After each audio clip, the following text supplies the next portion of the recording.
समारोह रोड शहर में अवामी तारीख़ 12 कमरे लधारम सूफ़ी लाइब्रेरी में शाइर आकाश अंसारी की याद में डॉक्टर रसूल बख्श खासकेली की सदारत में ताज़ियती मेड़ाको थी गुज़रियो, जंहिंमें ख़िताब कंदे अवामी तारीख़ जे मरकज़ी अॻवान डॉक्टर रसूल बख्श खासकेली चयो त डॉक्टर आकाश अंसारी की शाइरी शागिर्दी वारे ज़माने खां सिंध की मज़लूम अवाम जो आवाज़ बणी।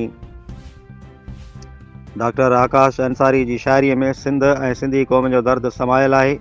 अड़े शाइर जो क़त्ल सिंध लाइ वॾो नुक़सान है। अवामी तारीख़ के ज़िले उमरकोट अॻवान नेवल राय चयो त आकाश अंसारी के विछोड़े जो दर्द सॼी क़ौम लाइ ॾुख की घड़ी है। आकाश के कॾहिं भी विसारे नथो सघिजे। लेखक चेतन मेघवार चयो त आकाश अंसारी की शाइरी में मज़लूम अवाम लाइ वॾो उत्साह समायल है। आकाश पंहिंजी हयाती ऐं हिन दुनिया मां वञण खां पोइ जेके मंजता माणी है, सिंधी क़ौम उन पे वॾो नाज़ करे थी। तकरीब में हीरोमल माली, ज्ञान राय, मुकेश मेघवार ऐं ॿियनि पंहिंजी राय जो इज़हार कियो। जॾहिं तकरीब अली असगर कपरी, सरमंद कपरी, सुधर ऐं ॿियनि उस्तादनि ऐं शागिर्दनि शिरकत कई।